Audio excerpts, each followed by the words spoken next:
राम की शक्ति पूजा, संघर्ष से विजय तक।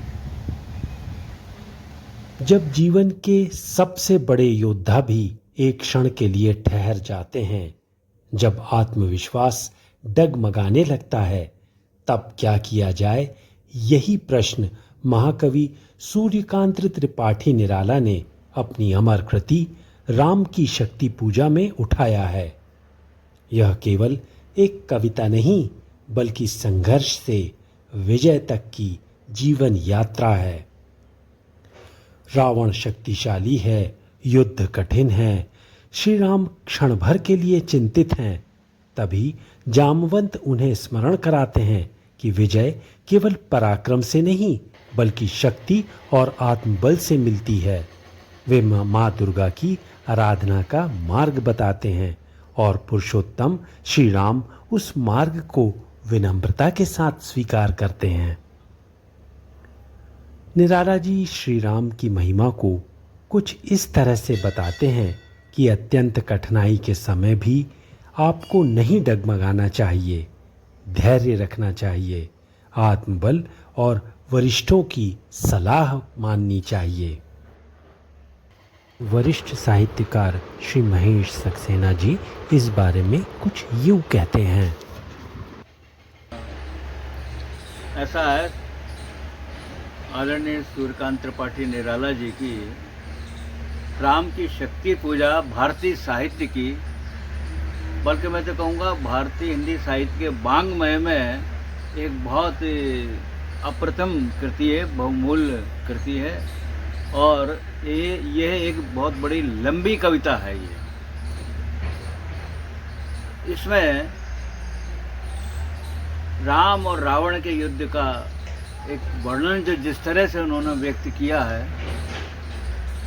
घटना ये है कि राम रावण युद्ध में जामवंत जी और हनुमान जी ये सलाह देते हैं कि रावण का वध करने के लिए शक्ति पूजा दुर्गा जी की, देवी की करना बहुत आवश्यक है।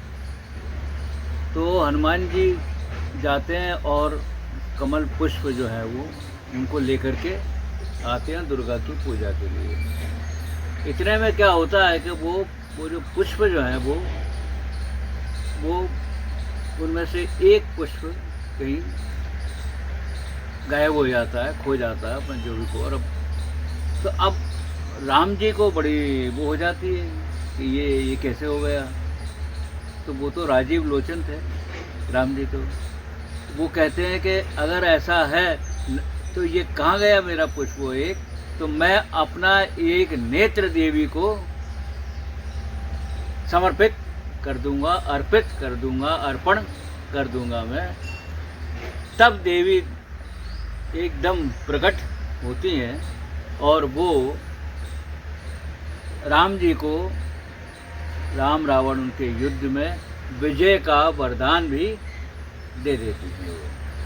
तो ये एक इसी बात को उन्होंने एक बहुत अच्छे तरीके से बहुत लंबी कविता के रूप में प्रस्तुत किया है, क्योंकि निराला जी का लेखन एक अद्भुत प्रकार का हमेशा रहा है। महत्वपूर्ण वो ये है कि राम जी तो त्रिकालदर्शी थे, तो उनको सारा ज्ञान होता था और वो जानते थे सब कुछ, जो पूरी क्या होने वाला और क्या होगा और कैसे होना चाहिए और कैसे होगा।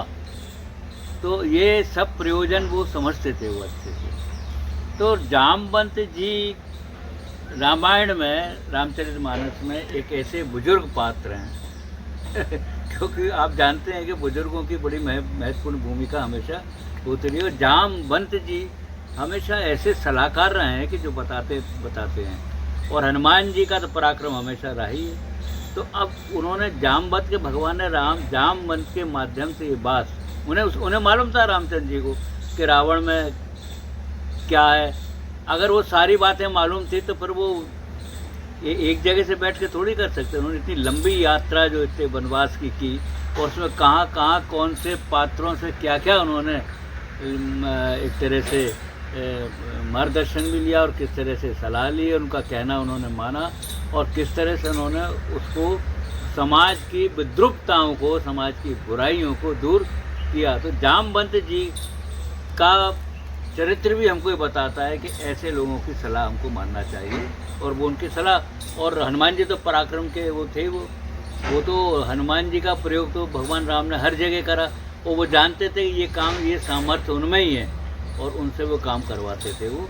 तो ये सब एक तरह से राम जी सब समझते थे, लेकिन ये सब किस तरह से होता है, किस तरह से करा जाता है, किस तरह से योजनाबद्ध होता है काम, उसको वो किस तरह से उसका पूरा वो करते थे, रूपरेखा एक तरह से बनाते थे, और किस तरह से उसको क्रियान्वयन भी करवा लिया करते थे। ये भी युवाओं के लिए एक संदेश है कि हम जानते हैं वो ये चीज़ कमियां हैं, कहीं ये चीज़ है वो है, तो उसको किस तरह से, किसके मशवरे से, किसकी सलाह से, किसके मार्गदर्शन से, किसके साहस से, किसके उससे करा जा सकता है, उस ओर हमको प्रेरित होना चाहिए, उसमें कोई हिचक नहीं होना चाहिए।